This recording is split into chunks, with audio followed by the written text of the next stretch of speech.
It's sometimes difficult to know where to start with some subjects, but I suppose we could do worse than start with an article by Catherine Bennett in the Catholic Herald, an article which bears the following headline: "An exorcist is needed to sort out Eurovision 2024 and Ireland's troubled contestant." Miss Bennett, in my opinion, is being entirely too charitable. That contestant, a young woman who apparently likes dressing up as a succubus, waving a crown of thorns and calling herself they, is a bit more than troubled, I'd say. And I am granniopteryx.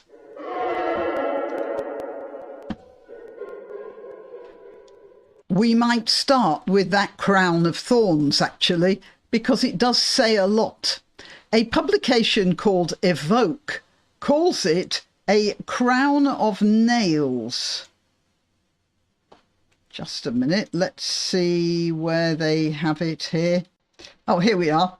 Bambi's slogan for the competition has been "Crown the Witch," and they carried a crown of nails with them in the green room as they waited for the results to come in.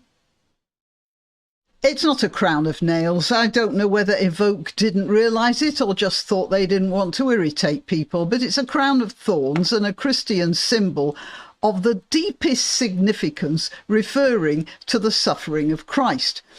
I think it's very significant that this succubus-ette had that crown of thorns handy in the green room, no doubt just in case she won, because it was obvious she was going to wear it as a symbol of how she has been suffering through this whole contest. Here, in her own words, she describes the terrible pressure she's been under and the work she had to put in. Let's see, where is that? Oh, here we are. Of pressure and the amount of work that we have been doing to change things, and I am so proud of Nemo for winning. I am so proud that all of us are in the top 10 that have been fighting for the behind the scenes, because it has been so hard and it has been so horrible for us, and I'm so proud of us, and I think that's enough.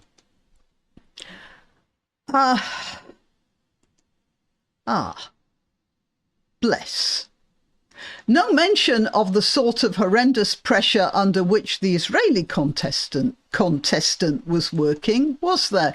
Ms. Golan had to stay in her hotel room the whole time, venturing out only to attend rehearsals and performances, and constantly escorted by a team of around 20 police officers surrounding her for her own protection. And having got to the venue, being subjected to orchestrated booing and jeering while she was performing. And still, when interviewed, she managed to talk rationally, calmly, and with a good deal of grace. The Irish public delivered their verdict on it by awarding Israel 10 points. They awarded Croatia 12, which is entirely deserved, by the way. But the Irish public gave Israel 10 points, while the Irish government, the Irish judging panel, gave no points at all to Israel, which only goes to show the gap between the Irish people and the people who are set above them to govern them. And then there's this. Miss Thug didn't win. So what she did was dash over to the Swiss man who did win and insert herself into what should have been his victory and his alone. Let's take a look at that. Look at that, right in front of the camera. Oh, kiss, kiss. Oh, look at that, kiss, kiss, kiss. He seems like a rather sweet guy, actually. And so generous and gentle that when she jammed that crown of thorns at him, he was naive enough to wear it for his victory photos. Here you see. So that Ms. Thug managed to seal her presence in the limelight, even though she'd come sixth, right behind Israel, ironically enough. You can help my channel by clicking like, by subscribing, by clicking the notification bell, and by sharing if you're so inclined. Links to my other channels are in the description, also links to donation sites, but really the best way you can help me is simply by clicking like. Thank you. Here's the Taoiseach, the Irish Prime Minister, telling everyone how proud he is of her. In the hurling, so I didn't see the Eurovision, and then I was on to another function. I'm very proud of Bambi Thug. They did our country proud. They did Macroom proud. They did Cork proud. First time we've been in a final since 2018 to come sixth. Really want to commend Bambi Thug for that performance and for the job they did for Ireland. So there he is telling everyone how proud he is of that entitled, weepy brat. He's proud of that. He's so desperate for an Irish win in Eurovision that he's prepared to come on TV, call that performer they, and praise her homage to all things Satan.